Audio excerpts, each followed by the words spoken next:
It's another day, the sun is shining. Got to know what's going on around you. Wake up, it's the time to motivate your mind. Come with me, let's make this moment brighter. Wake up with the Bahamas and sunrise. Come on and wake up with the Bahamas and sunrise. Wake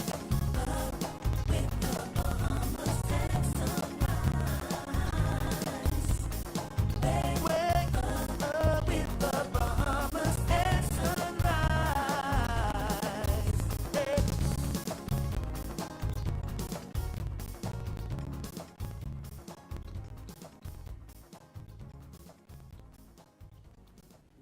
Good morning and welcome to Bahamas at Sunrise. I'm Anastasia Felicia. Good morning, TGIF. I am Philip Simon. And it is a pleasure to be with you today, this chilly Friday morning. And yeah, temperature seems to be warming up a bit. Seems to be warming up a bit. I was driving down and I was thinking, that whole Western Strip there. Listen, kudos to you guys who are still out there trying to make it happen and keep those New Year's resolutions. Indeed, I'm so proud of them. I took another route this morning, and so it led me over to that highway that connects to Saunders Beach, and which can be a bit dark early in the morning. But man, there are about 3 people out there at different paces, just going for it. And I said, way to go, guys. The crowd is thin. It has, significantly. They didn't even wait till the end of January, but you tried. Well, we've got a great show lined up for you today, and so we're really grateful that you joined us. We're going to be talking about some pretty important topics this morning. Yeah, no doubt. I mean, even before we get there, it's been a long week. It's always an interesting week. I mean, these are the times of our lives, no doubt about it. Watching very closely what's going on in the United States of America. Of course, also what's going on here in politics. I heard we had a rally this week, but... I had a friend that was actually very upset. So I blame her because, she's an optimist. And so she thought it was going to be an actual town hall meeting. I don't know why she thought this.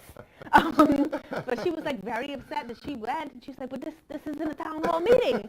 And I said, but why are you there if you don't, I guess she doesn't understand it. She didn't get to ask a question. But listen, Adam Schiff, the representative in the United States, man, gave closing, statements, arguments yesterday in the whole Donald Trump impeachment trial.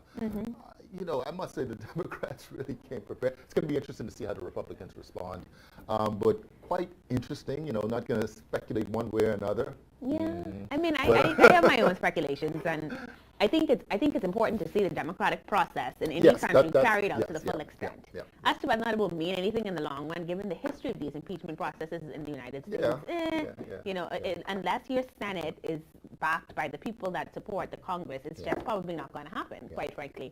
And we've seen that before with Bill Clinton, and so, whether or not this will actually matter, we will see. We will see whether or not it matters when they go to the polls in November. And again, I don't necessarily think so. I think what they've done each time, and including the last election, is give him so much more airtime that his message has been allowed to reach so many more people that come out and vote for him than the reverse that they would seek to happen. So we'll have to see. Democracy.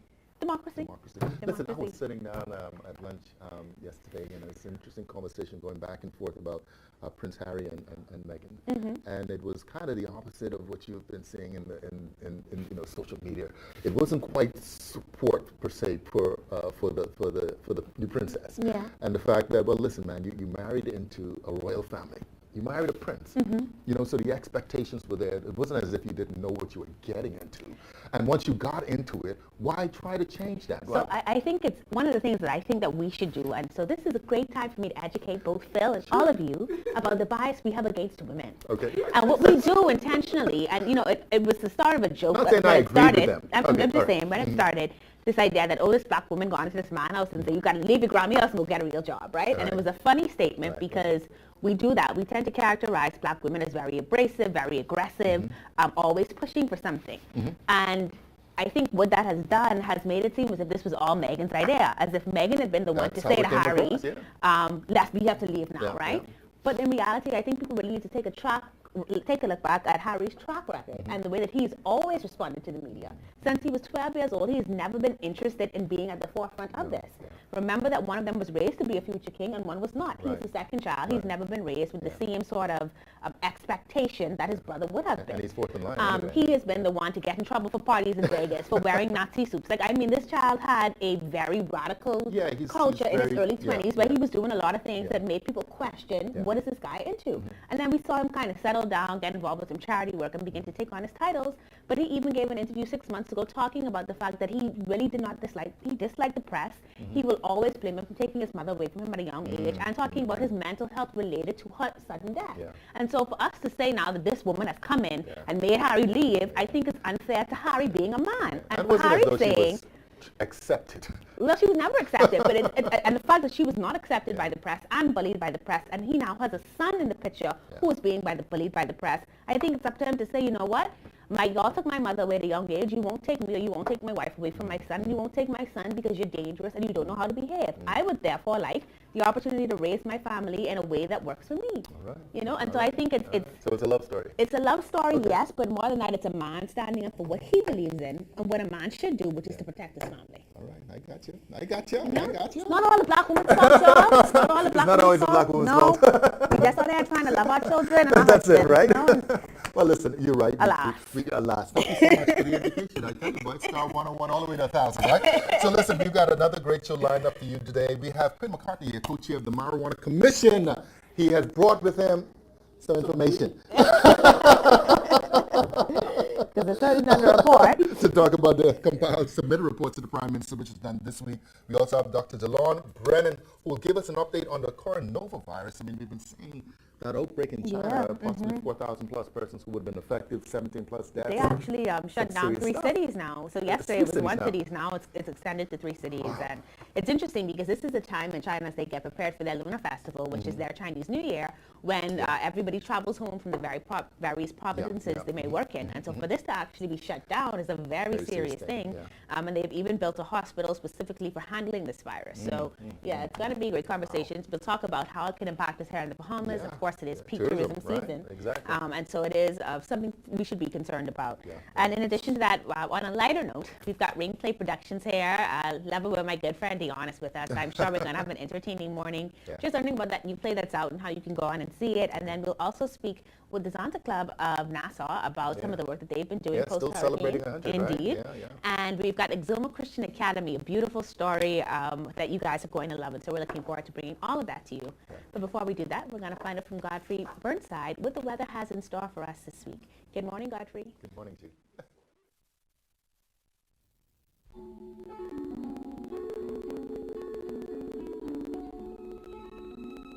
Weather at sunrise, brought to you by Bahamas First. First in insurance, today, tomorrow.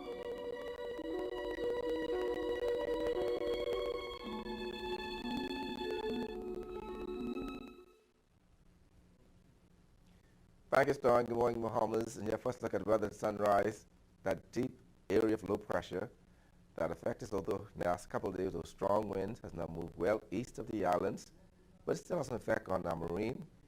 Those hazardous marine conditions will continue into Sunday, early Monday, with swells, north to northeasterly swells up to 12 feet. And also for you boaters, we urge you ask to remain in port and your swimmers out of the water over the weekend. And we do have another cool front that should move through the islands on Saturday. Today, we'll look at a mix of sun and clouds, a little breezy this morning, but those winds will be dying off later, and a little warmer, and the chance of a few showers, particularly over the central islands. Your high temperature reaching 76 degrees Fahrenheit. Tonight, partly cloudy, with a slight chance of a few nighttime showers over the central Bahamas. Your low temperature going down to 65 degrees Fahrenheit. And some region highs and lows across the Caribbean, Barbados 81 and 76. In Jamaica, 76 and 66. In Trinidad, 82 and 73. And the Turks and Caicos Islands, 78 and 68. Across North America, Atlanta, 51 42. In Raleigh, 1637. In Miami, 77 65. Dallas, Texas, 60 and 40. And Toronto, Canada, 36 and 30. As we go to the weekend, we expect those winds to be very light. But we're going to have that cool front. We'll pass with a couple of showers. Not much, no rain out at all, but a couple of showers during the daytime. And as it passes through, come Sunday into Monday, a slight change in those temperatures again, a little cooler. But the most important thing is to you mariners. Small craft operators remain out of the water, and also those swimmers out of the sea over the weekend. That puts a wrap on your first look at the weather sunrise. I'm Godfrey Burnside. Back to you, Phil. Thank you very much, Godfrey. The Bahamas National Commission on Marijuana has finally submitted formally its report to the Bahamas government and the Prime Minister this week. Of course, it has been the subject of a raging national debate. Here to tell us more and exactly where we are is Quinn McCartney, co-chair of the commission. Sir, welcome back to Bahamas at Sunrise. Good to be here this morning. I tell you, so finally it's been submitted in a formal way to the Prime Minister and the government. Now it's on to the next steps. Right. But let's just take a step back, right, to put it all into context.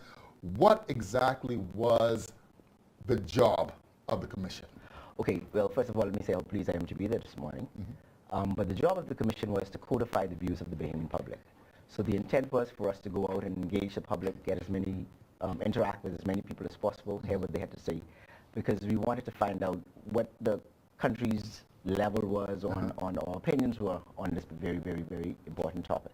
And so that's what we did for the past 12 months or so, trying to just engage as much as possible to get the views of the Bahamian public. All right. So, and how was this research done? I mean, obviously, a scientific approach was taken to it based on a template.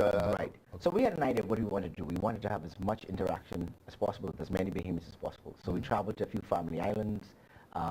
We also had a number of town meetings. And we also appear on talk shows so that persons could call in and interact with us. And then we also did some community walkabouts. So for example, we went to several communities, Elizabeth Estates, in Stapleton Gardens, Carmichael Road, and we just walked door to door on a Saturday morning or Saturday mornings and just asked members of the public to answer some questions for us. Yeah, of course. I mean, we would heard in the media that the report was leaked, and there were certain conversations that were sparked as a result of that. But what were some of the key areas and aspects which the report addressed? Well, first of all, we wanted to find out how much Bahamians knew about marijuana or cannabis. Just because, a lot of people have, I think it's a very, very emotional topic. A lot of persons have high emotions, either one way or the other. And so we just wanted to gauge where the Bahamian public was at the time. We wanted to find out, how much do you know? Do you feel you have enough information? Do you feel you're informed well enough about this topic to make a decision? And then we wanted to just find out if the laws were to change, or if what would you like to see change in the law regarding this topic? And so the opinions were surprising in a lot of instances. The reactions, persons who we thought may have been on one side or the other, gave us a totally different answer. When we talk about legalization as an example of something that could happen, that comes with regulation, and of course a legal framework would have to be developed if this particular move was supported. How would you go about that in terms of next steps if that is an option? Well, we've made our recommendation to the government. The Prime Minister has indicated that he wants Cabinet to look at it, and then he will table it on the floor of the House of Assembly. And but certainly, let me just say, we traveled to Jamaica this year. Last year, and we were able to look at what the Jamaican model. And they have a very, very serious and rigid structure. They have a cannabis licensing authority that looks at the recreational and other uses of marijuana. There's also a body of persons who look at it for the medical side of it, or the medicinal use. And so it's a very, very structured, rigid industry. We've spoken with persons in the United States. We want to engage with some persons in Canada. We have a member of the commission who's actively involved in the industry in Oakland, California. And he has said that they regulate from the seed to consumption. And so it's heavily regulated, it's tagged, and so they basically know where every seed is at any given time in the process. Wow. I would imagine there's still a lot more debate to go. Oh yeah, definitely. Cameron and Shelley was kind of asking you this question before we even got on the air, but I mean, when you think about marijuana and the culture that we have, do you believe that this will lead to an increased amount of usage of the plant? I have my mixed views on that. All of us brought our inherent biases into the commission, but let me just say that it's been a very, very informative time for me. I've had to do a lot of research. I've had to read a lot more than I would normally have read. And studies have shown that not really, there may be a spike initially because of the excitement and the thrill of that it's now legal or you have greater access to it. But studies have shown in Canada and some parts of the United States that then it plateaus or it goes back to the levels. And so there's no significant increase. Jamaica legalized it in 2016. They're still collecting data, and so we're watching their information to see if they've seen increases. One thing that we did hear was that there was an increase in persons seeking treatment for it. And why that's happening is they're not sure whether it's because of an increase in usage or because persons now feel a little more comfortable saying, listen, I may have a problem. I've been using it all along, and now because there's a different approach to it, they feel a little more relaxed and comfortable going to get treatment. Yeah, the commercialization of the uses, particularly medical uses of marijuana, represent a significant opportunity. Many people have said you kind of see the results in Canada and some parts of the United States in this regard. Do you see a similar type of opportunity, again, not preempting what's in the report, but do you see a similar opportunity in the Bahamas in particular, given our approach to business? Well, it's a growing industry worldwide, and I'm sure that there are economic opportunities for Bahamians to get involved in this industry. Like I say, in Jamaica, they're seeing an increase. Of course, all through the United States, their revenue has increased beyond expectations. The Bahamas is a small country, mind you, and so our population base is much smaller. And so whether we will have sufficient persons locally to sustain a vibrant industry remains to be seen. Or even an export industry. But exactly, even an export industry. And there are so many of the Caribbean countries getting into this industry now, and so it may be a challenge. But one of the things we hope will happen is that there will be an economic study of this industry to see the benefits, the pros, the cons, and we may have to get a niche market and not try to do all things, but say, focus on one area if that is the way that the government decides to go. So, all right, so the report is submitted. So what are the next steps? So the next steps is so the government will make its decision. They'll start deliberations from the executive level of government. We're hoping we will conduct a survey. We still want to codify. So we've engaged informally, for lack of a better word, with the Bahamian public. We want now to do a survey where we get the scientific results and can give a representative population of the Bahamas to sort of give an overview of the views of the Bahamian people. We also want to, we're hoping that this report will start the dialogue. The leaked report caused a lot of dialogue. Hopefully now with this official preliminary report, persons will feel free to talk more about it so that we get a good feel. My hope is, and I'm sure it's the hope of every commissioner, that the report, the decisions that are made from our research and what we found during the past year will inform government, but also will come up with a solution that's best for the Bahamas. Persons have been talking about we're the last out of the gays, and but again, sometimes last is better because it gives you an opportunity to see the mistakes made in other jurisdictions, and so it has some advantages. Yeah, it's interesting. I mean, these are conversations that many years ago we probably didn't think that we'd be having. I do see a maturity. Oh yeah, definitely. Quinn, thank you so much for being back in the Bahamas at Sunrise. There's no decommissioning of the commission. Now your work continues now. Work continues for a little while, and then we'll get our instructions from the government of the Bahamas, from the Prime Minister to tell us. Thank you very much. All right, sir. Thank you very much. Good to be here. All right. We've been with Quinn McCartney, co-chair of the National Commission on Marijuana. You're watching Bahamas at Sunrise. We'll be right back.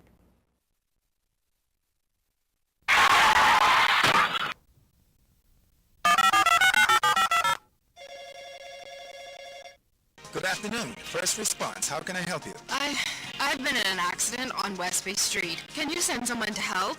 Yes, ma'am. A first response team will be there in 15 minutes. Are you hurt? No, I'm fine, but a bit upset. We're glad you're not hurt. Please, try to relax. Our team will take care of everything as soon as they arrive. First Response provides immediate on-site service and support from the scene of an accident through the claims and repair process. And it's free to all Bahamas First insured drivers in New Providence, every day for any type of accident. If you drive and want First Response on your side, call 321-FIRST or visit bahamasfirst.com for the name of an authorized Bahamas First agent. First Response can't prevent an accident from happening, but it can certainly ease your mind when it happens. Comfort Suites Paradise Island is the best-kept secret in the Bahamas. Located directly next door to the Atlantis Resort, you'll receive all the privileges of an Atlantis guest with all the benefits of a Comfort Suite stay. Enjoy everything Atlantis has to offer, including Aquaventure Water Park, plus all the amenities of Comfort Suites. Free Wi-Fi, free breakfast daily, and kids stay, play, and eat free. Visit ComfortSuitesPI.com.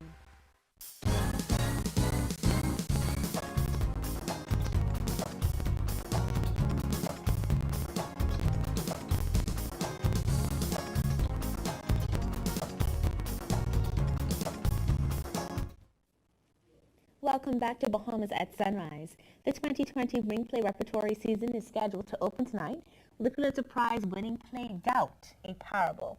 Here to tell us more, we're happy to welcome Dion Johnson, who's the actor that plays Father Flynn. Always a joy to have him with us on Bahamas at Sunrise.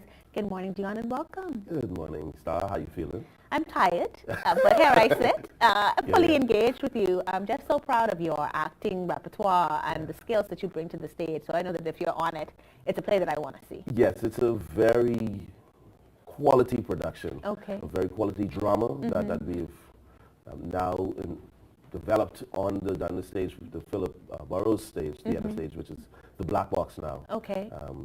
And it's a unique production. Right. I know a lot of people in our society, they hear about certain elements of Catholicism that you know, we call it taboo. But it is one interesting to watch because it presents two sides of the coin, whether it's good, whether it's bad, whether it's black, whether it's right, whether it's wrong, whether it's right. You know, and so it allows one to look as an introspective into the denomination itself. And take what it is that you want. Just as our society has always done, we take the good and sometimes leave the bad. You know, it is what it is, and most times. But just as everything else with persons, there are some good in life. There's some good in some people, and then there's how others who are hell bent on destroying one's character. Whether you can do all for them, they still will find a way to try to tear you down. I mean, and so it puts all of that in one. It rolls it up in a nice capsule for you to swallow and think. You know? Thinking. So let's talk about this in a bit more flashy way. Yeah. The play, of course, is based on Catholicism, and in this particular instance, a particular priest in a particular community. Yeah. And this has been anything related to award season as it relates to theater plays abroad. This particular play has gotten. Oh, definitely. Well, so it was written by John Shanley, and it came up on Off-Broadway in the Manhattan Theater 2004. Okay. And at that time, you know, it was set in 1964 in St. Nicholas Parish School, and you know, as it relates to our society, our Catholic system is one of, well, I'm a product of it. Yeah, you know, I went to Catholic schools all my life. And what it has done for the theater community, it allows one to broaden their horizon. And so it's won the Pulitzer Award, as you said, Tony Awards, Best Actor, Best Actress, Best Production, Best Off-Broadway Show. Wow. And so with all of the American accolades at this time, as we're opening this repertory season here in the Bahamas, we decided to do something that is going to resonate with one that wants to think out of the box, or one who wants to be sustained by the box. Yeah. Now, we're used to seeing you. Now, I've seen you in multiple plays. Yeah. And so, yeah, I think Swazi Banzi is Dad for me will always just, to me, it's Oscar-worthy, right? Yeah, and in this instance, Tony-worthy. Yes, yes. So I know that you have a wide range of skill sets. Yes. But you're also a comedian. You love to make us laugh, and we love to be entertained by you from that perspective. Yeah. This is not that type of play. Here's what it is. My passion is entertainment. Okay. After my first love, which is teaching. Right. And as an entertainer, you have to take all of it. You know, that's why I don't consider myself a comedian. Right. I entertain, whether it is in a comedic aspect, making you laugh, or whether I have to make you cry, or have to make you think, or make you angry. And so this role is just the flip of a comedian's role, where it has you in a place that it tears you from your emotion. And hopefully with your judgment, you'll be able to say, okay, this is right. This is wrong, you know, and move from there. What is also a part of, I guess, my feelings now is January is my birthday month, and so I try to decide to be a part of any production that is taking place, whether home or abroad. And so last year we took Sizwi Banzi is Dead to Michigan, actually, and that was a great feat around my birthday time. And a little plug up for myself. January 29th. Happy birthday. Happy birthday in advance from the whole food Bahamas at Sunrise. Hey, hallelujah. And so this time, this production draws on a different vibe of presentation. And as you will see from my other castmates, Giovanna Hepburn, we have Valene. Valene used the rolling. Yeah, Valene is yeah. Valene is a role. Yeah. Yeah, Valene roll, and of course, my other castmate. All glory to the Father. Boy, she can give me she will kill you. Right there, but that's fine. right if now. we come out and see her, we'll know who it is. Oh, definitely, definitely. And so how do we get tickets and when are the play Well, dates? tickets, of course, can be purchased at the Black Box, the Dundas box office. You can call there 393-2738, and you can book your tickets now. We have sold out our Friday show for next week, which would be the 30th and 31st, and then, of course, well, the 31st, 1st and the 2nd of February. You have to get them early as best as you can. You know, I know this is a tough month. You know, we're just getting into the last lap of January. You know, this is like a 2-hour. A very long glory to the Father. And how much are tickets? Yeah. Tickets are $30. $30, and the show will air the 31st, the 1st, and the 2nd. Yes. And is it open to the family, or It's should kids not see it? It's open to the family. Okay. It's open to the family where my sons watched it last night, and they are 13 and 7. Okay. 13 and 8. And so it's family friendly, nothing that you have to concern yourself with, other than the fact that you're having them to become critical thinkers, to think for themselves. Right. Did the priest give the boy the wine? Right. I mean, and that's as And you leave liberal that as I'm gonna put that. Yeah. Okay. You know? Okay. All right. And can we follow the play anywhere online? Kind of just Yeah, get definitely. updates? You can check out Shakespeare in Paradise, Okay. the Ring Play Productions, the Dundas Theatre for Performing Arts. It's all on Facebook at ShakespeareInParadise.com as well. Okay. You know, and it's there. And then if you want to just do homework, you can just check out snippets of the movie trailer that they produced back in 2008 for that production. That's how good it was. They created turned it into a movie. Of course, they turned the movie into, and the movie became award-winning as well. Excellent. You know? Excellent. Well, Dion, congratulations on another one, Yes. and to the entire Ring Play Productions team. Excellent. And I hope people will come out and see it, and that we will use more of our theater, not just to entertain from the comedic aspect, which we've done and I think excelled at exceptionally, but to begin to sharpen the way we think about world issues and local issues and have definitely. different conversations. Yeah, as we know, culture hinges on every fabric in society, and the theater itself, it creates a fabric that links every facet of society to one another, and that's just like tourism. I mean, that's our first branding product. Right. And so if you can sell your culture, then you can sell the touristic market, and our culture is played out in every facet, whether it's visual arts, whether it's on stage like I am doing, film, John Canoe, you know, that kind of thing. Okay. Well, thank you, sir, for being a champion for the culture, and thank you for joining us this morning. I appreciate that. Thank you so much. You're watching Bahamas at Sunrise. We'll be right back.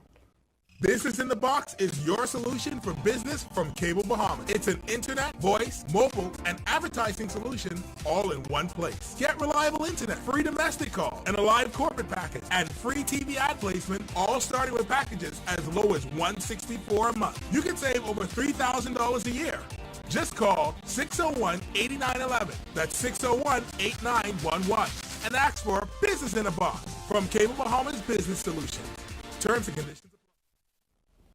Welcome back to the show. Zonta is celebrating 100 years of service and recently spearheaded a donations drive to help women in need. Our Suzette Parker has that story. Zonta provides service and advocacy for women and girls. They recently organized donations for charities helping women in need. Well, Zonta's mandates are for providing service and advocacy for women and girls around the world, and we bring it down to our local communities, and we look at different activities throughout the year that we can do to support women and girls. This was one of the activities that we thought was quite needed, and so we got a fundraiser going, and we raised some funds, and with those funds, our mandate was to provide support kits for women and girls. And this was before the storm even came on board. It was earlier this year that we were looking to do that. And then we realized that with the advent of the storm that, you know, those items that we take for granted every day. When people lose everything, you know, they have nothing, and they come to agencies like the Crisis Center and the Salvation Army and others to look for help and assistance. So we felt that this was so important at that time that we can provide this support for those agencies, because we know they have been inundated with a lot of persons coming in over the past several months. We have a lot of stuff. We've got 11 items in the bag. Okay, we've got toilet paper, we've got soap, we've got deodorant, we've got pads, we have panty liners, we have deodorant, we have wipes. We have all kind. We have small washcloth. We have toothbrush, toothpaste, everything that you could possibly need for women. And the idea is that we're going to donate these items to the Salvation Army, to the Crisis Center, because they often see women who are in need, who may be fleeing some unfortunate circumstance and just need some of those basic items. Zonta is celebrating 100 years of service this year, and Zonta Bahamas has contributed greatly locally. So Zonta has been around for 100 years. We are celebrating a 100-year anniversary on November 8th, 2019 would have made 100 years that Zonta has been around. And we are in over 67 countries. We are 30,000 members strong, and we have over 1,200 clubs all around the world. 2 of those clubs sit in the Bahamas. So the Bahamas has really made a mark in the map of Zonta with being able to provide service and advocacy through the efforts that we do for the organization. For Zonta Club of Nassau, we have 2 major foundations that would have come out of some of the work that we'd have done over the years, and that would be the AIDS Foundation and the PACE Center and PACE Foundation. These supplies are very much needed and greatly appreciated. On a daily basis, we see women and children, and many of them, especially at recent times, are in great need of everything. And these donations would really assist us greatly. And remember, we're a non-profit, so that we don't have the monies to buy and stock all of these items. So these are going to come in extremely happy, they're going to be very good for us, and they're going to make our clients very happy. Well, the Salvation Army operates a women's emergency shelter in Grantstown for women and their children, of course. And we are always constantly in need of these types of supplies for the ladies. And so this helps us in that we don't have to go searching around and looking for extra supplies, that we have them right on hand. When people are in need, we can just go and say, okay, here's a little kit. And it also helps because the ladies sometimes, might not want to ask for things, and we can, when they come in, we can say, here's a kit to help you. And so they can feel a little bit more relaxed and at ease, shall we say. Corporate sponsorship is vital for this kind of work. Well, for us, it was a very worthwhile cause. And when we were looking at donations and the request came, we could not see ourselves not performing and assisting. We know that Zonta has been in the Bahamas for a very long time. And I know that they're celebrating this year their 100th anniversary. And so it just made sense. And they're realizing that they will actually be giving back to society, to the Salvation Army and to the Women in Crisis Center for needs that we see reoccurring all the time. So for us, it was a worthwhile cause. The work can't be done unless you have that corporate support. And I think it's good for people to see corporations involved in the community in that way. I think it's a win-win. It's good for them and it's good for us as well. Zonta has been a partner with us for many, many years. They've done a lot of projects to help the women's shelter and to help other aspects of the Salvation Army. They are a regular with our Christmas Kettle campaign, and they've just been really good volunteers and very good supporters throughout the years. For Bahamas at Sunrise, this is Suzette Parker. Unwrap holiday joy as Shell lights up Christmas with $50,000 in prizes just for you. Win a brand new 2020 Hyundai i20 Active, thousands of dollars in John Bull and Kelly's gift certificates, along with the latest Apple electronics. From now through January 24, 2020, purchase a minimum of $20 in fuel from your favorite Shell location in Providence and enter to win. Visit our Sun Oil Limited Facebook page for weekly giveaways as Shell lights up Christmas. Terms and conditions apply. Incudus is a shared workspace company that provides services for professionals, freelancers, anybody that's in need of a turnkey solution for a private office space, a conference room rental, or part-time office space service. One of our main services that we provide to our members is high-speed internet access. There can be up to about 50 members within our space utilizing the internet and the Rare Voice services. And Rare has done an excellent job of dedicated, reliable, high-speed internet service. Comfort Suites Paradise Island is the best kept secret in the Bahamas. Located directly next door to the Atlantis Resort, you'll receive all the privileges of an Atlantis guest with all the benefits of a Comfort Suite stay.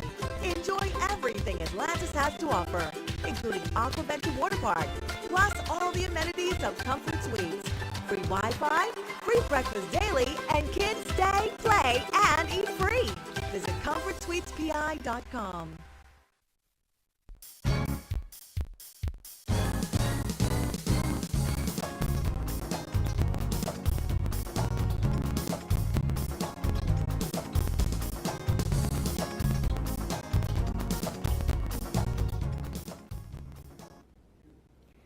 Welcome back to Bahamas at Sunrise. I'm Anastasia Felicia. And I'm Philip Simon. And thank you for staying with us on this fabulous Friday. We've got more to come. There's more to come, but where we've been is talking a little marijuana. Yeah. With Quinn. How'd that go? Interesting. Okay. Interesting. I mean, you know what? I don't really need to read the report. Okay. I mean, to have an opinion on what we should do. But I guess what I like about it is we're having a conversation, and it's one thing I always try to push on any national issue in our country. And sometimes they say we kind of get to these things a little late.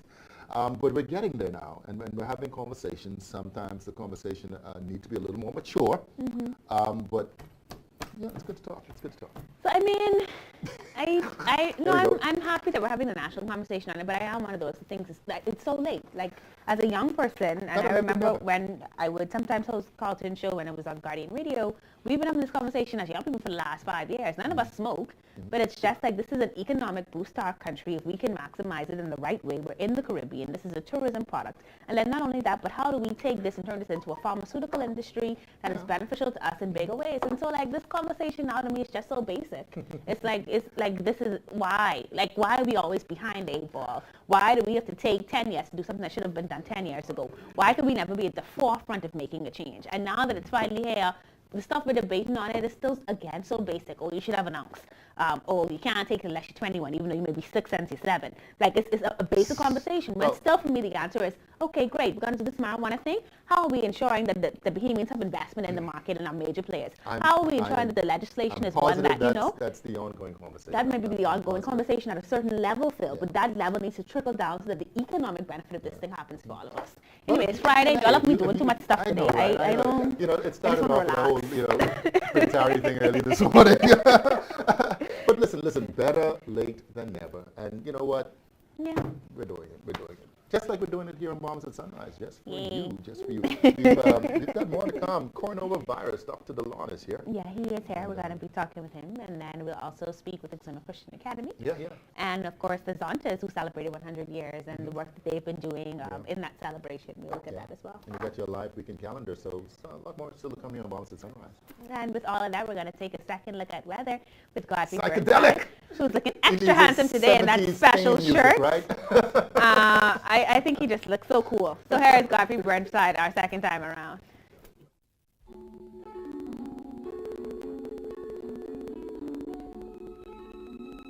Weather at Sunrise, brought to you by Bahamas First in Insurance, today, tomorrow.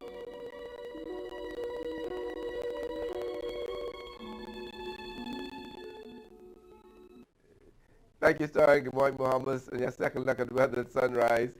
Area of deep low pressure well east of the islands. Continued generous hazardous boating across the islands. And we do expect another cold front to move in here sometime tomorrow. But we have a special warning to mariners. Smoke-off urge to remain in port over the next couple of days, and you still must remain out of the water due to hazardous boating and beaching conditions. Coastal flooding and beach erosion is likely to continue through Sunday, especially during high tide cycles. Pedestrians and motorists should exercise caution while traversing along East Coast roads and especially the Fishing Hole Road in Grand Bahama and the Glass Window Bridge in Eleuthera. Winds today, northeast to east at 10 to 15 knots, but those seas 8 to 10 feet in large north to northeasterly swells. But those winds will start decreasing variable to 10 knots or less, seas less than 3 feet over the northwest and central Bahamas by afternoon. On Sunday, those winds become easterly at 10 knots or less, seas less than 3 feet. Those seas 6 to 8 feet, though, in large northeasterly swells. Then on Sunday, easterly 10 knots or less, seas 47 feet. As you see, those seas are subsiding as we go through Sunday. Your tides. You can expect a high tide at 7:42 this morning. Net low tide at 1:51 this afternoon. High gain this evening at 7:39. Sunset 5:48 this evening. Rises to 6:55. UV index 7. Your water temperature 74 degrees Fahrenheit. And the moon phase, no moon. As we go to the weekend, cold front passes through. Mix of sun and clouds. Couple of showers as it passes through and moves into the central Bahamas by Sunday. The temperature daytime will be in the upper 70s daytime and the mid-upper 60s at nighttime. That puts you up in your fun look at weather at sunrise. I'm Coffee Burnside. Back to you, Star. Welcome back to Bahamas at Sunrise. Having a great conversation this morning off air, talking about some other health issues, but now we're going to get to the one that we've really been focused on. The Ministry of Health wants persons to know that it is closely monitoring the novel coronavirus, which has been associated with a serious outbreak of pneumonia in China. Here to tell us more, we're very happy to welcome Dr. DeLon Brennan. He's the Deputy Chief Medical Officer with the Ministry of Health. Good morning and welcome to Bahamas at Sunrise. Good morning, sir. Thanks for having me. Always a pleasure to have you with Always, us. I always feel so enlightened after our conversations, and it really helps us to learn more about what the country is doing to make sure that our health is top priority. So in this instance, we've seen this virus really kind of explode over the last week. I remember reading stories about it on Monday and telling Phil, they've got an outbreak of a virus in China. Right. And then by Tuesday, it's in the United States, and then by Wednesday, they're shutting down a city, and by Thursday, they're shutting down 3 cities. Right. And so kind of talk to me about this. What is this virus? Sure. So what it is what we've seen over the past few decades or so is the modifications of many viruses, and they continue to evolve, and we've had to watch it. Mm-hmm. These things have happened in history in the past. You've had pandemic outbreaks of influenza and other viruses, but now we have science where we can kind of watch it happen in real time. So what we're seeing here is as we interact more and more with animals and other products in our environment, some of the viruses are now crossing over and bonding with viruses that humans have. And so what we've seen is we had SARS a few years ago, and we had the Middle Eastern respiratory syndrome that come along, and this is another coronavirus. So this is another virus that's just like those viruses. It's just another strain, and we've seen an outbreak happen. So it was originally in people who were interacting directly with animals on, in farming settings and in produce markets, and now it has crossed over to humans, and now they had in the Wuhan province of China, they've had an explosion. They had in excess of 500 cases, and somewhere around 17, 18 deaths happen. And so now, because people travel so much, not just within one country, but they hop on a plane and within 24 hours you end up in other countries as well, it's now moved into other countries as well. So you're seeing sporadic numbers of cases in other places. The good thing is because the Chinese government and the World Health Organization have watched it so well within the country, there's been a heightened understanding of people who've been moving away from those areas. And so as soon as people are getting sick, they're reporting themselves to healthcare facilities or to their healthcare provider. And we're picking up on it really quickly once people show up in other areas. So they're being isolated, they're being kept away from other people, and most of those people, once they get good health care, are actually surviving and doing very well. But it's really keeping them from spreading it to someone else. So it's no different from the flu viruses or, other cold viruses. As long as you can keep people with great etiquette, not coughing on each other, not sneezing on each other, good hand washing, then you can stop the spread. And if you have one person and you stop the spread and it dies off in them, then you've really killed the epidemic or the ability to spread it from one person to the other right at the source. Okay. So will a normal flu vaccine help in any way with this? Unfortunately not, because this is brand new. Coronaviruses in general, we haven't done a great job from a science standpoint in producing vaccines in order to prevent it. So it is, a set of the Coronaviridae family that actually, it can cause one of the coronaviruses or some of the coronaviruses give us the common cold, right? So you have runny nose, you have cough, you have sneezing, but there's no vaccine to prevent that.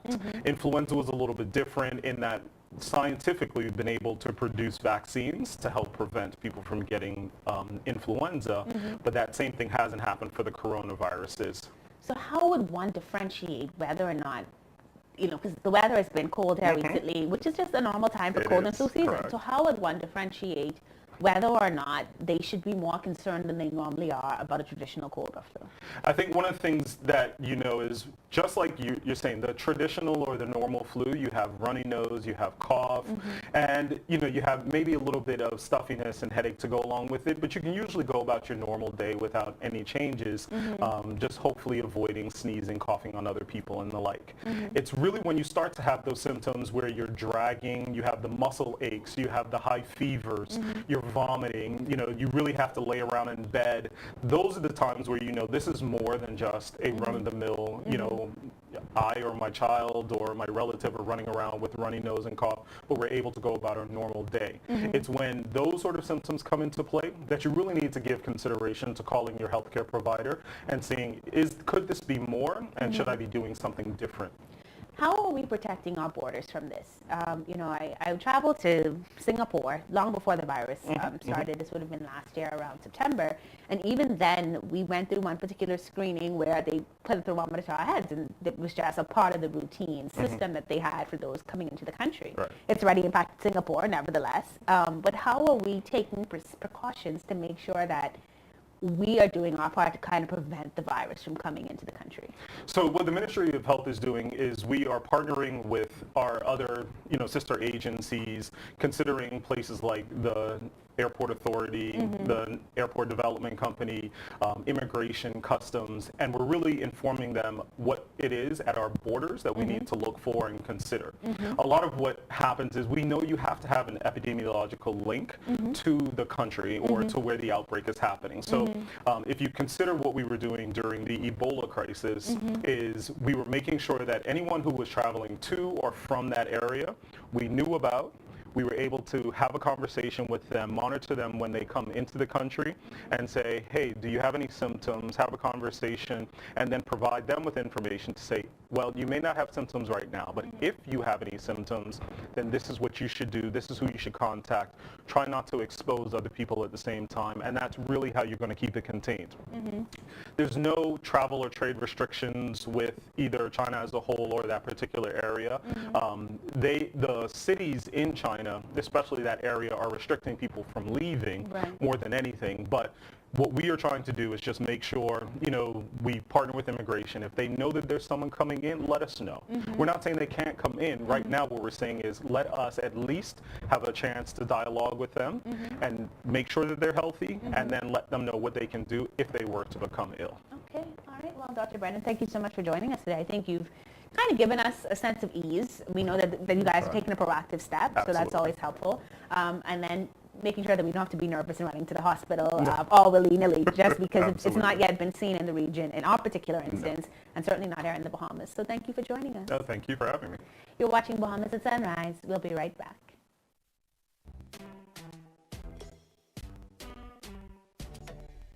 Good morning, Sunrisers. This your boy Sovereign with your live weekend calendar. Identity opening exhibition. New works by Harris Smith and Morley. Friday, January 24th. Dungalek Studios, Village Road, 6 p.m. to 9 p.m. Shakespeare in Paradise presents Doubt, a Parable. Friday, January 24th and Saturday, January 25th, 8 p.m. nightly. And Sunday, January 26th at 6 p.m. The Dundas Center for the Performing Arts. 48th Annual Red Cross Ball, Saturday, January 25th, Bahamas. Cocktail 7 p.m., dinner at 8 p.m. International Love 3, DJ Steven Birthday Bash, hosted by Overdose. Music by the Stevens Family. Sunday, January 26th, Super Club Breezes, 4 p.m. to 10 p.m. 2020 Consumer Symposium, Tuesday, January 28th, Franklin Wilson Auditorium, University of the Bahamas, 6 p.m. Under the patronage of Mrs. Patricia Minnis, you are invited to Success Secrets Through Proper Etiquette VIP Meet and Greet fundraiser. Thursday, January 30th, Sapodilla Restaurant, West Bay Street, proceeds in aid of hurricane-impacted small businesses in Grand Bahama. That's your live weekend calendar. To have your event posted on the calendar, please don't hesitate to email kalbury@tclbahamas.com. Alive. Believe in best.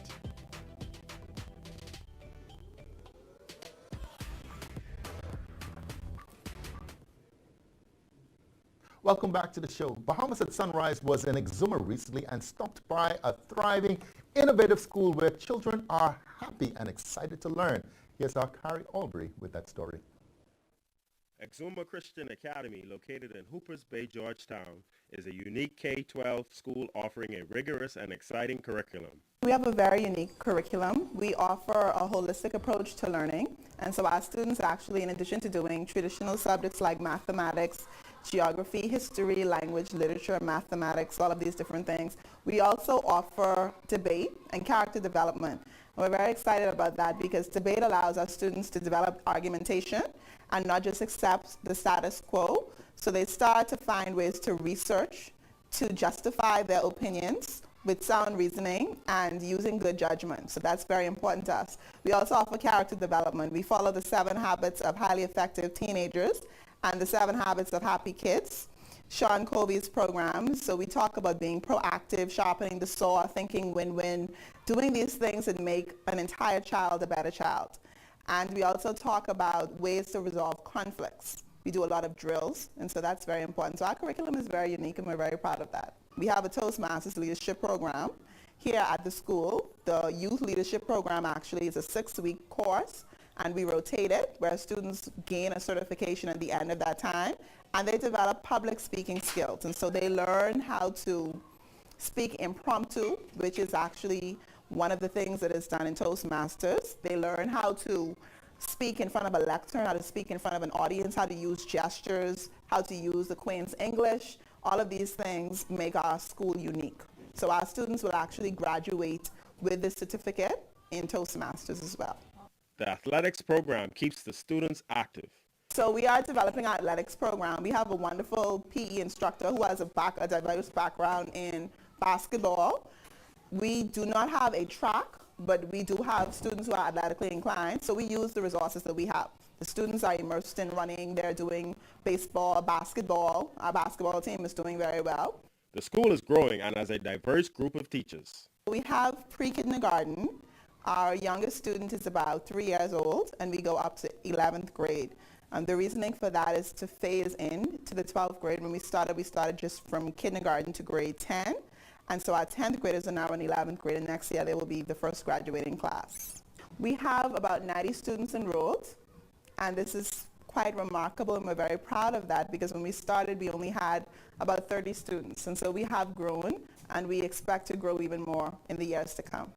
We have approximately 10 teachers, a very diverse staff. Many of them are Bahamians, and we also have a few non-Bahamians. And so we have teachers from Guyana, we have a teacher from the Philippines. We have teachers from the Turks and Caicos, from different places, and they bring a nice mix. They have different experiences, and it makes for a colorful, a wonderful package at ECA. ECA students are excelling on national exams. Last year, we did very well. During our first year, we decided to take the BJC examinations and the GLAD exams, and our students did exceptionally well. We had many A's, B's, C's, and this was a challenge for us because our students started out not having 3 years with us. They were still able to do very well in the examinations, so we're very proud of that. The Academy focuses on making students lifelong learners. So if you want a personalized learning environment, if you want your child to be stimulated, but at the same time to have fun while they're learning, then this would be a good choice for you. I have 3 children of my own. I have twin girls that are 8 years old, and I have a son who's 5. And so as a parent, I think about the needs of my children. And I'm constantly challenging the teachers to ensure that our learning environment is fun. So we often hear from parents, what are you guys doing here? My child finally, they want to go to school for the first time in their life. These are the kinds of reviews that we like. Our children are so immersed in fun that they do not even realize they're learning in the process, and that's something that we love. And so we're challenging them, we're stimulating them, but they are enjoying learning. And this is what helps students to become lifelong learners, when they actually enjoy learning. Exuma Christian Academy offers some exciting extracurricular courses. The diving is very important for us. We are trying to introduce PADI certified diving for our students. It's an open water diving course. I'm a PADI certified diver. My background is in science, biology, and chemistry. And I believe that when you live in Exuma, you should know how to swim. We also we have swimming as a part of our curriculum as well.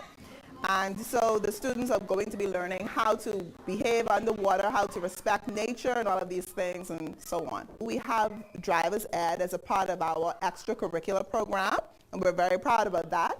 So driver's ed introduces students, our senior students, to the rules of the law, the law of the land actually, and they are actually learning about the theory of driving. And eventually we will delve into the practical side, but until they get to the age where they can obtain permits, at least they understand the rules of the law, what the signs mean, what the road markings mean, and so on. So driver's ed is actually exclusively for our senior students. So we don't really look at it in terms of age, but as long as the students are in senior high school, they get exposed to the theory part of it, because there's quite a lot of theory, understanding the laws and the markings and all of that. And then we hope to go into the permit and the practical side when they reach that 16, 17-year-old threshold. ECA is on par with schools in the capital.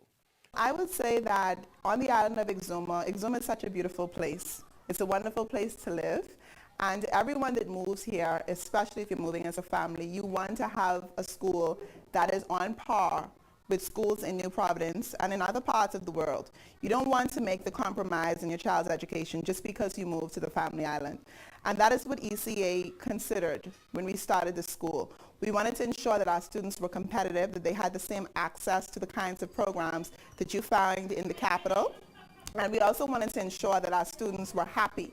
And so if you're moving to Exuma, if you have a second home in Exuma, if you are considering moving to Exuma, this would be a good place to stop. We can assure you our parents are very happy. The students do very well here. We have wonderful teachers, and we are a family. For more information about ECA, go to exumachristianacademy.org. Reporting for Bahamas at Sunrise, I'm Kari Aldry.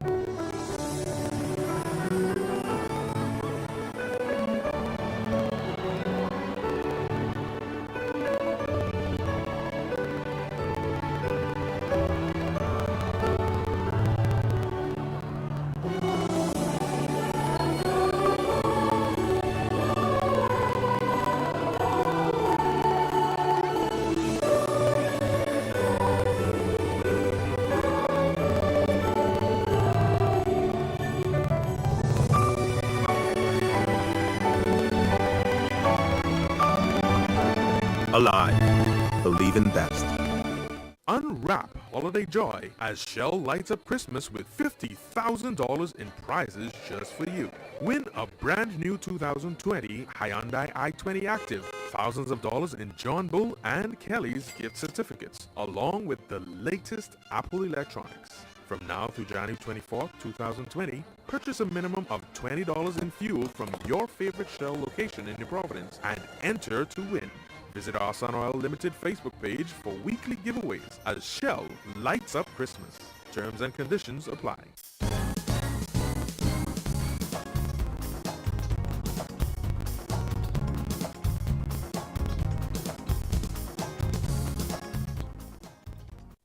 Well, that's going to do it for this edition of Bahamas at Sunrise. We trust you enjoyed this show, and we also hope that you have a wonderful weekend. Certainly we do. We'll be back with more on Monday. Make it a wonderful and safe weekend. Bye. Yeah, no, my response.